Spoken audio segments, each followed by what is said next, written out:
PagittRadio.com.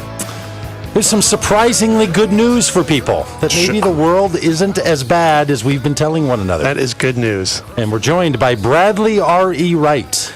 And Bradley is the Associate Professor of Sociology at the University of Connecticut in Connecticut. Hey, Brad, thanks for being on the show today. Well, thank you, Doug. It's a pleasure to be on the show. Yeah, right on. And it's good to know that there are actually instructors and students at the University of Connecticut because, you know, as a person from Minnesota, I thought it was just a basketball program. Well, there's one or two of the rest of us to support the basketball program. But other than that. Well, thanks for all the good work you do in supporting the basketball program. And thanks for all the good work you've done in the book called Upside, Surprising Good News About the State of Our World. Let me tell people about what you're getting at in this book. You suggest that people might be telling one another and telling themselves stories about the state of the world that don't actually correspond with the realities of the world. Mostly that things are way worse now than they've ever been, and, you know, kids these days, and how are we ever going to survive the difficulty of this? And you take an approach of looking at the statistics and actual information and suggest things like extreme poverty's been cut since the 1980s, life expectancy around the world has more than doubled in the last 100 years, literacy has moved from 25% to 80%, that there's surprising good news that's going on. So why is it, Brad, that we hear so much so often about only that the world is getting worse all the time and things haven't been this bad ever before? Well, you're absolutely right. That is the story that we're hearing. And I would say, as much as anything, it's that bad news is useful. It's a good way of getting people to listen to your sermons, say in church. It's a good way to get people to pick up your paper. If you publish a paper, it's a good way to get people to read your magazine article. So it's a good way to get people to vote for you if you're running for office. Yeah. So there's a lot of people out there with an incentive to tell us what the bad things are in the world. And sometimes they pick isolated cases and present them as a generalized principle. Sometimes they even just sort of make things up. But we're so eager to believe it, we're so ready to believe that things are getting worse that we do. And you have this interesting comparison in the book between people's sense of their own well-being in contrast with the well-being of the rest of the world, or the rest of their world, you know, the rest of the country or so on. And you say that people used to have the how well are you doing and how well do you think the rest of the world doing used to be fairly close, and now or in the last 40 or 50 years something has really developed where people make a distinction between those two. Yeah, psychologists have termed this the optimism gap. So when people ask us about our own lives, you know, something that we know about, most people say things are getting better, or quite a few people do. Mm-hmm. But when you ask the same people, well, how are things going in the country or your community, people say things are getting worse. And so you have this irony, this kind of awkward juxtaposition that most people think that their lives are getting better financially, but that the country's getting worse financially. Most people think that their family's doing better, but families in America is doing worse. And so we're all doing better individually, but collectively we think that each other's doing worse. This has been referred to the grass is browner on the other side of the fence. Oh, that's interesting. Now, okay, so I know that it's useful for people to advocate these kinds of positions, right? Mm-hmm. So, and you have this I think a really insightful list in the book of seven kinds of movements or people who would benefit from telling bad news. But why do you think people want to hear that bad news? What do you think it is about the human situation where folks are so not only tolerable of bad news or hearing that things are bad off, but are almost desirable for it? Well, I would say there's two things going on, Doug. One, just that we hear a lot of bad news, and we don't know that it's sort of being selectively presented. And so if you hear something a lot, if you hear airplanes crash every day, every time one does, worldwide, you start to think planes aren't safe when in fact they really are. So part of it is we just don't know for ourselves.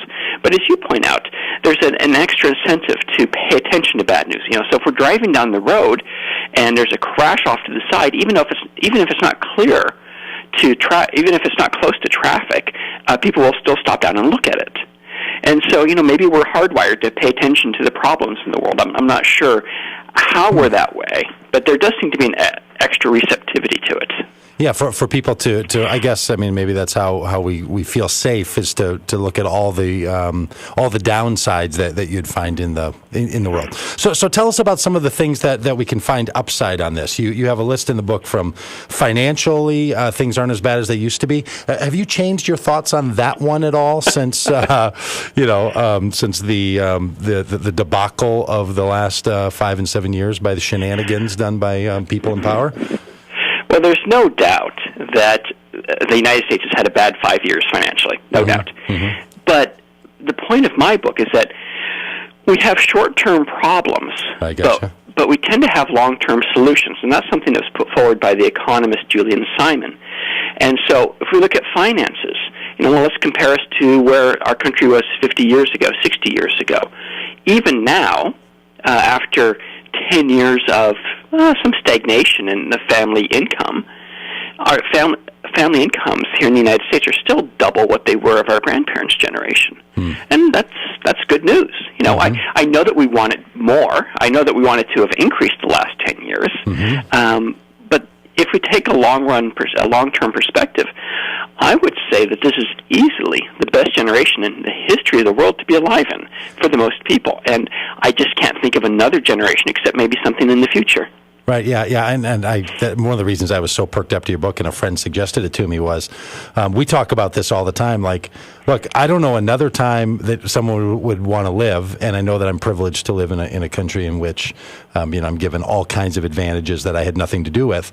But even in this country, I'm reading some history right now of the 1880s, and boy, life was tough 125, 130 years ago in this country. I mean, it's really a remarkable time to be alive, but you would hardly know that by talking to people who refer to the nostalgias of the good old days. Back when things were better. And I often wonder, because I'm not old enough to. I mean, I'm old enough to suggest that maybe the 1980s weren't as bad in their fashion as a lot of people want to suggest they are. But that's about all I get to contribute to the conversation. But I often wonder if I talk to some centurions, 100-year-old people, if they would say, "Oh man, when I was 20 years old, things were really tough, and things look pretty good right now."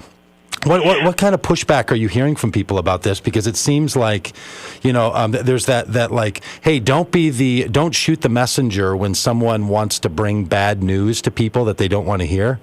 And this sounds kind of intriguing, because I bet you get some pushback from people not wanting to hear the good news or the upside of how things are actually functioning in our world now. Well, I would say the main reaction to this kind of, I would say, more balanced and more sort of empirical approach to how the world's doing is that it's just not relevant. It's like we have our stories of the world getting worse, and please don't disrupt our faith in things getting worse. It's not based in reality; it's based in faith. I don't mean religious faith, but just sort of these are our working assumptions. Please don't interfere with what we think. Yes. But the other approach that I've heard from some people is that, well, things may be getting better, but it's dangerous to let people know that. Yeah. I talked to somebody who worked for the Christian relief organization World Vision, and she said that, well, it may be the case that in the last 30 years, extreme poverty worldwide has been cut in half in developing countries, which is the case. Mm-hmm. But we don't want to tell people that, because then they'll be less motivated to give. Oh, interesting. And so this gets back to the whole idea of bad news being useful. And I suppose that we could flip that around and say good news is dangerous, potentially.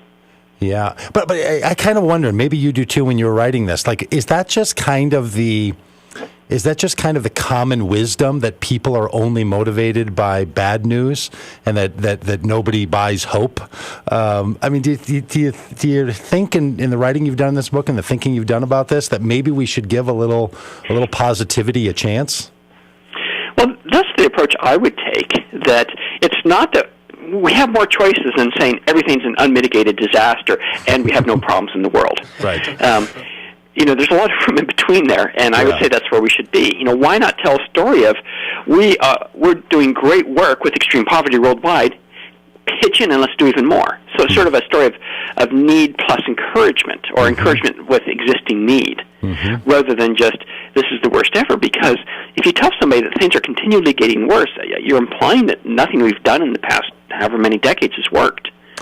So it's a very discouraging message. So in the book, for people who are interested, and I'm going to ask you to hold on over the break here, and we'll chat again about some of the things we can do about all of this.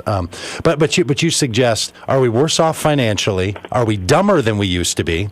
Are we sicker than we used to be? Are we stressed and unhappy unlike before? Is crime and war and freedom and faith on the demise, or on the crime and war on the increase, freedom and demise on the decrease? Marriage and families are falling apart. The environment's worse off than it's ever been. And you say on almost all of those points, there's another side to the story which is full of hope and possibility and some positivism. And you do this with statistics, don't you? Tell us a little bit about that. You've pulled together statistics to try to answer some of these questions, and not just anecdotes from limited situations. Well, my goal, Doug, with this book was to just find the most accurate answers that I could find, regardless of where they took me. Mm-hmm. And to be clear, there are some things that are getting worse. Like what? But there's because I'm far really more interested in things that. that are getting better. What do you think is actually? See here, I'm going to play right into it as as one of the people of the powerful media. That's what's more interesting. It's more useful. Yeah, what's getting worse? We have a lot more kids being raised without both parents. Uh-huh. And no matter how you shake it, that's a bad thing for the kids and for society. Uh-huh. Divorce rates unless you want to become up. president, you look at the last list of presidents, and lots of them didn't have dads. But anyway, then we have a lot more people being divorced. Yeah. And divorce rates have actually dropped the last 15 years or so a little bit, but they're still much higher than they were 40 years ago. So I would chalk both those up in the things getting worse category. Yeah. And we should keep working on all of those things and do something about them. Hey, that's Bradley Wright. His book is called Upside, Surprising Good News About the State of Our World. He's going to be with us here after the break on AM 950, the Progressive Voice of Minnesota, and DougPagittRadio.com. Are you looking to sell a home